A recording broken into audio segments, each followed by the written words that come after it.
Good morning मेरे प्रिय छात्रों, मैं आपका भाई जयराम आप सभी का स्वागत करते हैं आपके अपने यूट्यूब चैनल में।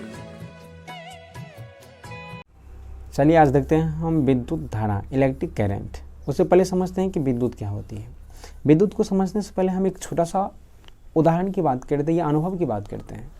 अनुभव ये कि हमने ये अनुभव तो किए ही होंगे कि जब बच्चे रहते हैं तो आपने देखा होगा किसी बच्चे को, या फिर आप खुद नहीं किए होंगे कि पेन को सूखे बाल में रगड़ने पर, सूखे बाल में जब हम रगड़ते हैं और जब उनको छोटे छोटे कागज़ के टुकड़े के पास ले जाते हैं तो वह जो कागज़ होता है उस पेन के नोक की ओर आकर्षित हो जाता है।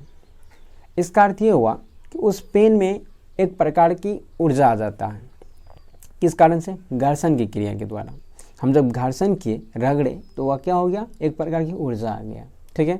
उसी प्रकार अगर हम रेशम की कपड़ा कांच की छड़ और रेशम की कपड़ा की बात करें, तो अगर ये दोनों को आपस में रगड़ें, ये दोनों को आपस में हम जब रगड़ते हैं यानी घर्षण करते हैं तो इसमें भी एक प्रकार की ऊर्जा उत्पन्न होती है। ठीक है, जिसे हम आवेश कहते हैं। अब जरा देखिए, अगर दोनों में हम रगड़े तो आवेश आया, और आवेश दो प्रकार से हो सकते हैं, धनात्मक हो सकते हैं और ऋणात्मक हो सकते हैं। तो हम यहाँ आवेश की भी बात नहीं कर रहे, हम बात कर रहे हैं विद्युत की यानी इलेक्ट्रिक की। तो क्या हम परिभाषा ये कर सकते हैं कि विद्युत धारा एक प्रकार की ऊर्जा है, क्योंकि हम दोनों आपस में अगर रगड़े तो क्या हुआ? क्या हमें ऊर्जा आया, और उसी ऊर्जा को हम क्या कर रहे हैं? विद्युत कर रहे हैं। तो हम कह सकते हैं कि विद्युत एक प्रकार का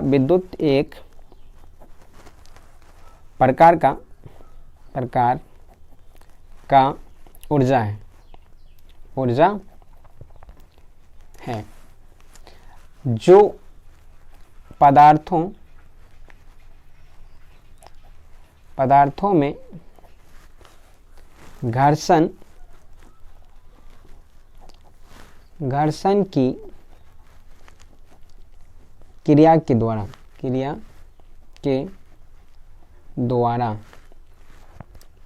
उत्पन्न होती है, उसे हम क्या कहते हैं? उसे विद्युत कहते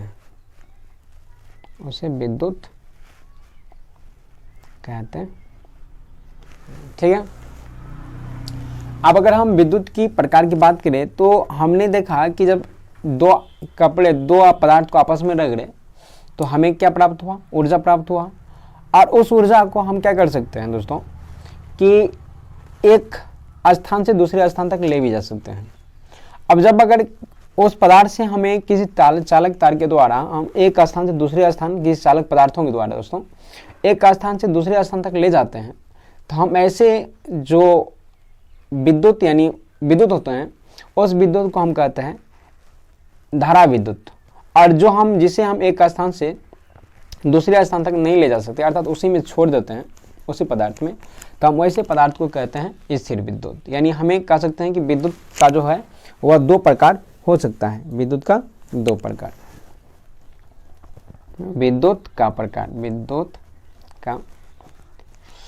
प्रकार। ठीक है। तो पहले देखते हैं इनका जो पहला प्रकार है वह देखते हैं स्थिर विद्युत।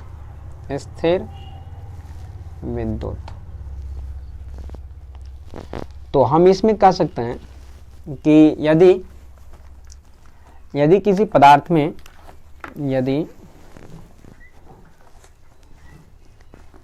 यदि किसी पदार्थ में उत्पन्न आवेश या ऊर्जा भी कह सकते हैं, उत्पन्न आवेश को उसी पदार्थ में रहने दिया जाए, उसी पदार्थ में रहने दिया जाए, तो ऐसे विद्युत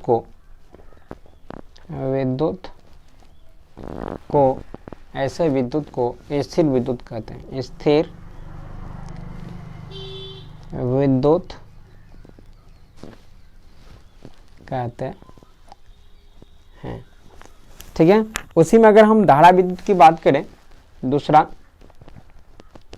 धारा विद्युत की बात करें, तो इसमें जो होता है दोस्तों, इसमें जो विद्युत होते हैं वह गतिशील होते हैं, यानी वो आवेश जो होता है वह गतिशील होता है, यानी एक स्थान से दूसरे स्थान तक जा सकता है। तो जब आवेश गतिशील होगा तो विद्युत क्या हो जाएगा, गतिशील होगी, और गतिशील होगी तो तब हम आसानी से कह सकते हैं कि वह जो है धारा, वह क्या हो गया, वह विद्युत है वह धारा विद्युत हो जाएगा। अर्थात हम इनकी परिभाषा ये दे सकते हैं कि यदि किसी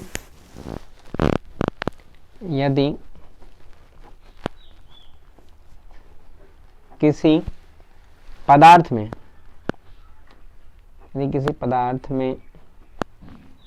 उत्पन्न आवेश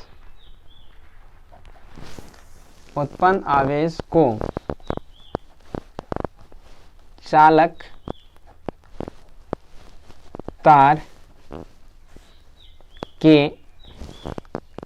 द्वारा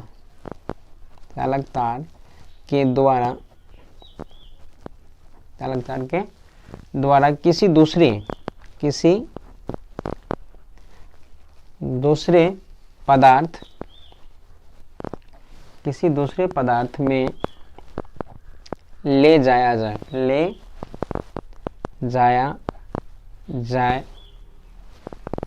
जा सके, ऐसा लिखते हैं, ले जाया जा सकता है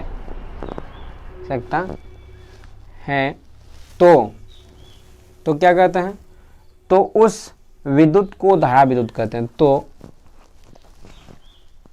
उस विद्युत को धारा विद्युत कहते हैं,